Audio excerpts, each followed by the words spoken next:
Hey everyone, welcome back to the channel and I hope you're all doing very well today.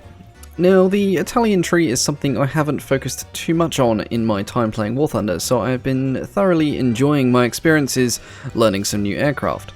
Now, one of the ones I have had quite a bit of fun with recently is the Re.2001 series. However, I have noticed that a lot of people don't tend to take out the CB variant in sim battles. Now, the CB variant, which we see here, is a fighter-bomber conversion of the fighter aircraft. So basically, they added on some bomb racks underneath, and it actually has thicker bulletproof glass. Now, the bomb load isn't too huge in this. You either get 250 and 100 kilo bombs. However, due to its low battle rating, those bombs are very effective at killing low tier tanks. So it's great for tank sim battles and it's great for tank realistic battles. But again, as I said, I don't see it taken out too often in air sim.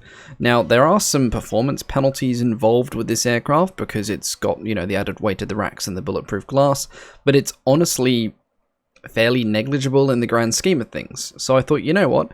Let's take this out into a battle and see what we can do with this apparently slightly more sluggish version of the Re.2001.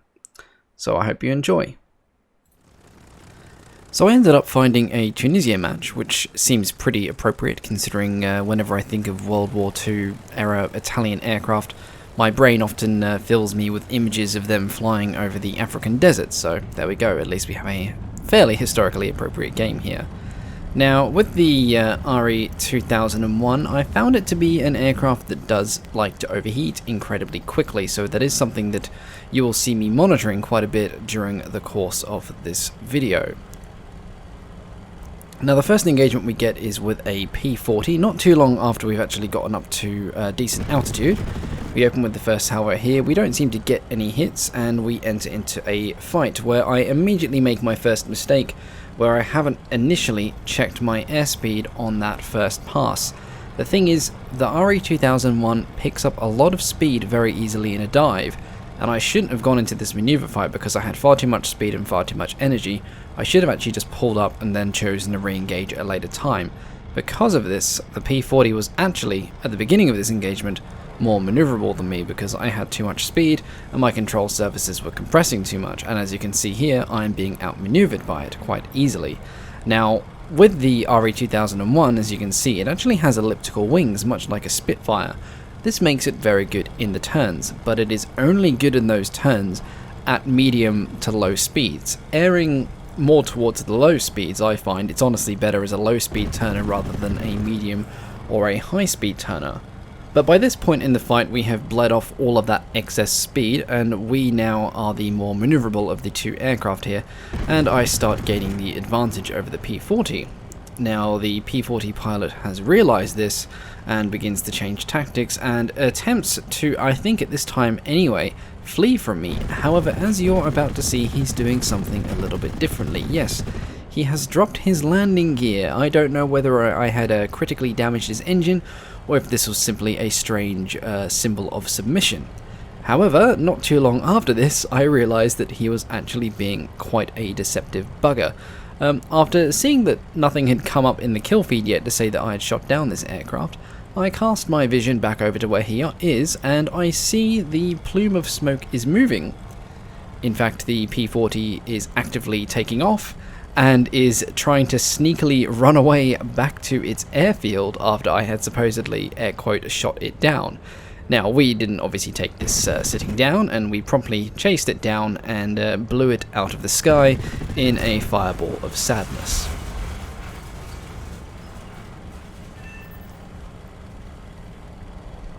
The next engagement couldn't have been any more different. Whereas the previous one was quite long and drawn out, this one was over about as quickly as it began. We had a friendly Re.2001 that was being pursued by an enemy Hurricane, and that Hurricane had tunnel visioned quite severely onto its target and did not even notice us coming in, and it presented me with one of the best deflection shots I have had in recent months.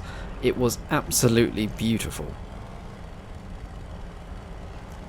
Now, the next engagement we had was, after about 10 minutes of searching around, we found an early American bomber being escorted by a F3 biplane. Now, I'm assuming these guys were in a squad, The biplane breaks off to engage me and another friendly in another fighter, which I think was either a 202 or another 2001. And we start engaging this biplane. Now I am very careful with this one because obviously they can outturn you very, very easily. So I converted all of my speed into altitude here and went back in on another dive. Had a quick go with the guns and then decide, you know what, I'm not going to get dragged into a fight with this that I'm probably going to lose, and I begin stalking the bomber. Now, the attack on the bomber doesn't exactly go as planned, as you're about to see. It was sticking very low to the ground, and so it was quite difficult to come up from below, so I decided to match its airspeed and come in for a side attack. However, I had somewhat misjudged my angle of attack, and we collided with large explosions. I actually felt quite bad. I apologized to the guy in chat because he'd actually gotten quite far along towards the bomb target, doing a really nice bit of low-level flying, and I sort of came in there and just rammed him. Not very sporting, really. Now, this next engagement got quite a bit on the dicey side. We had a friendly bomber being engaged by a French HS-75, I believe that's what they're called, which are very, very manoeuvrable fighters, as we are about to see here. In fact, I had quite underestimated their manoeuvrability because it's been almost a year since I've actually flown that particular aircraft myself, and as you can see, it very, very quickly gains the upper hand in this fight. And within about 20 seconds, I'm essentially now on the defensive because he's been able to scissor roll and get on the offensive with me.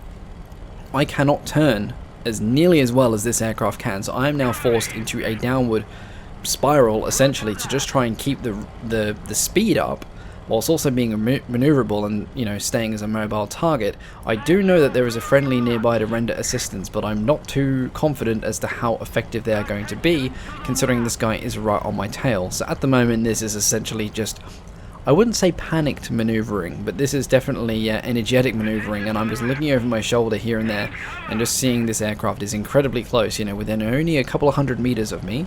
They're being very, very sparing with their rounds, so I'm thinking they are possibly either out of ammunition or they have incredibly good trigger discipline and they are waiting for the right moments to hit me. Now, when they do land some hits on me, it doesn't cause critical damage, thankfully, but it is enough to persuade me to change tactics, and I decide, right, I think I might want to use the map and the terrain to my advantage, seeing as I can't straight out outmaneuver this opponent.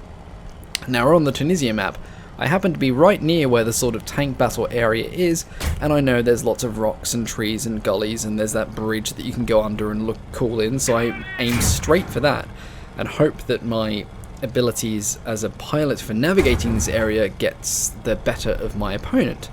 And it actually does, as we're about to see here. I level out and I make a sharp left-hand turn to cut through some of these large rocky outcrops, and the enemy actually clips his wing on one of them and crashes rather spectacularly into the ground. Now, in that match, I didn't actually realise that. I didn't even realise it until I saw the replays. I just thought he'd given up the pursuit. Now, in this next engagement here, we are once again engaging one of the American biplanes that you find at this tier, the Buffalo. He is currently engaging another Re.2001, who is themselves engaging another enemy.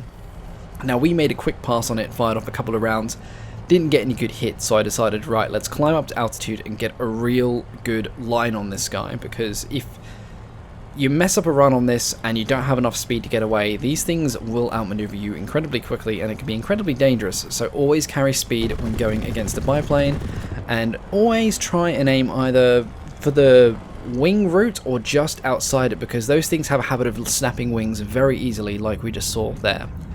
After that, I decided it was time to land, repair, and rearm. Not too long after getting back up into the sky, I see a distress call from one of my friends, and I dive in to render some assistance when I see that we have got an incredibly dangerous situation on our hands. We have a friendly Re.2001 being pursued quite heavily by a allied Spitfire. Now, these things I am very scared of when I'm in Italian fighters, because they are incredibly maneuverable, and if they are in the hands of a competent pilot, they are nigh untouchable. Thankfully though, as somebody who flies the Spitfire very frequently, I know how to essentially kill them, and I also know that the pilot flying this particular Spitfire hasn't used it to its full capabilities, so I was able to quite critically damage it, and at this point I know the match is essentially in the bag. The Spitfires lose a lot of power when they take engine damage, and this guy realizes this well and just J's out and gives me the win on that engagement.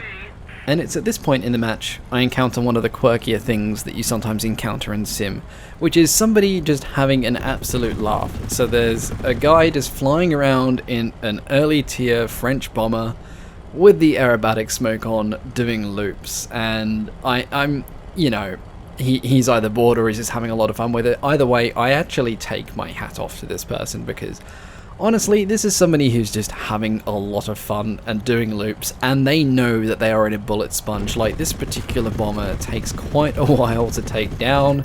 As you can see here, I'm just emptying entire machine gun magazines into him, and he's barely taking a hit here.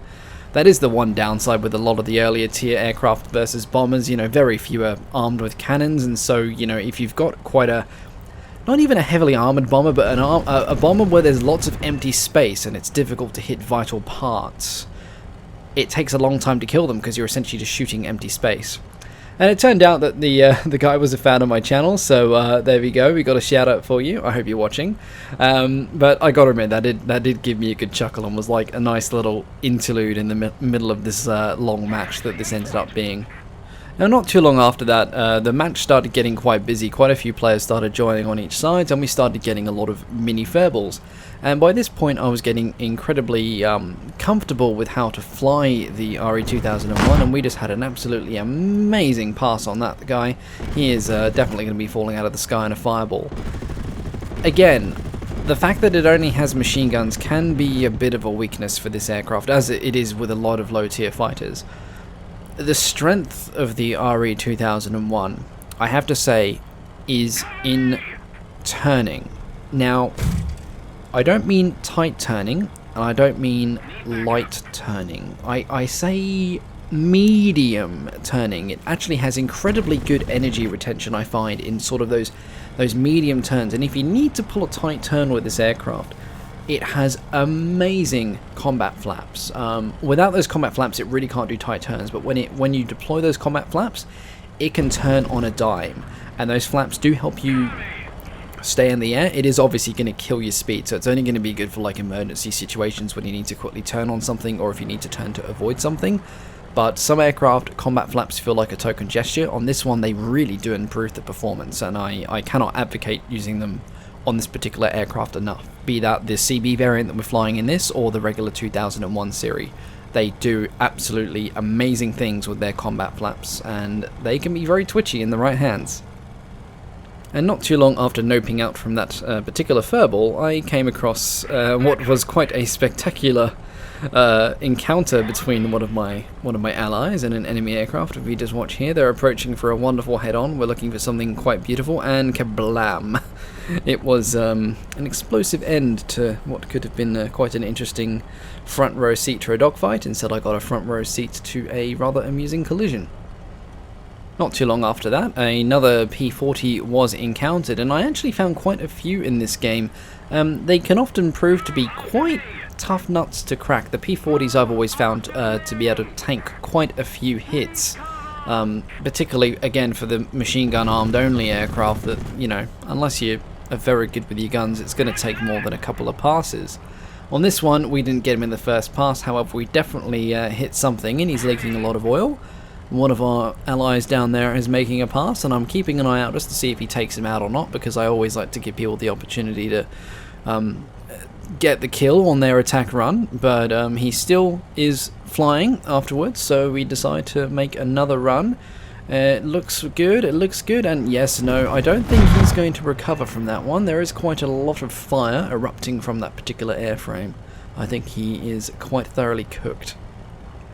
And this next little scene here is a good example of choosing when and when not to engage. This is when matches start getting very busy, and when you have a lot of friends and a lot of foes, and you can often get multiple allies converging on one enemy or vice versa. So when you're not sure what target to go for, find one you know is definitely hostile, make your pass, don't commit all the way unless you're confident that you can take it out. So I'm pretty confident here. Unfortunately, I do overshoot on this guy, and the fairly rampant tracer fire that was going in his general direction indicated to me that a couple of my other friends were already on the pursuit. So I decided to pull out and break from that engagement for two reasons. One, you know, they've been on him as much as I have, so I'll just get the kill. And two, I don't really want to risk getting hit by friendly fire. I've had it happen to me enough to know that more than two people chasing one aircraft is just a waste of effort and bullets. Do a couple of quick passes on the biplane, but again nothing good, so I just pull out of that fight, and that was the end of a somewhat chaotic furball. We ended up winning that particular multi-engagement, at least, through a combination of just teamwork and watching each other's backs. It is good when you've got a team that actually works together and you don't have everyone just trying to be a lone wolf. For this particular game, I will disclaim I was not on voice comms with anyone. This was me doing a solo flyout. For these sort of videos, I'm doing it as a solo flyout so that I don't have to worry about editing out Discord sounds and things like that. For other videos, like my flying with friends videos, I'll be in a squad with people, but for these videos where it's sort of like a gameplay and a review of a plane, it's always going to be just me. And speaking of just me, I'm rather on fire because I got a bit greedy with that last aircraft I was chasing. I didn't get the kill, and I pulled off a bit too late as well because I realised that I was being dragged towards the enemy airfield. However, the enemy AAA at this tier can be pretty nasty, and you'll find bits of your aircraft falling off and you falling into the sands in a fireball of pain.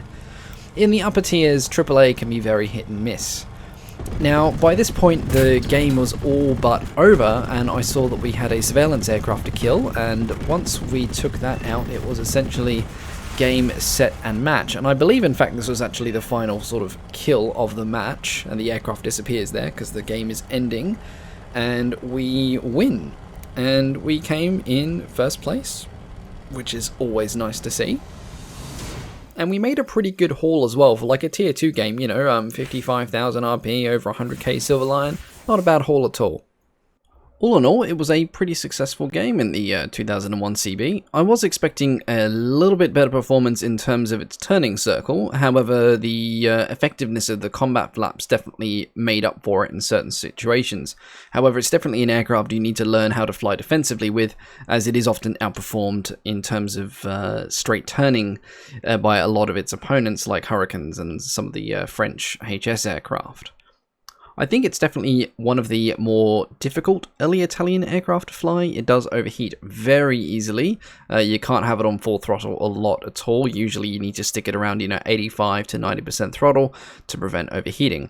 And the guns are on average subpar. You only get, 2 rifle caliber machine guns and 2 50 cals, and they aren't the best in the game. So it's definitely an aircraft you have to fly smarter, not harder.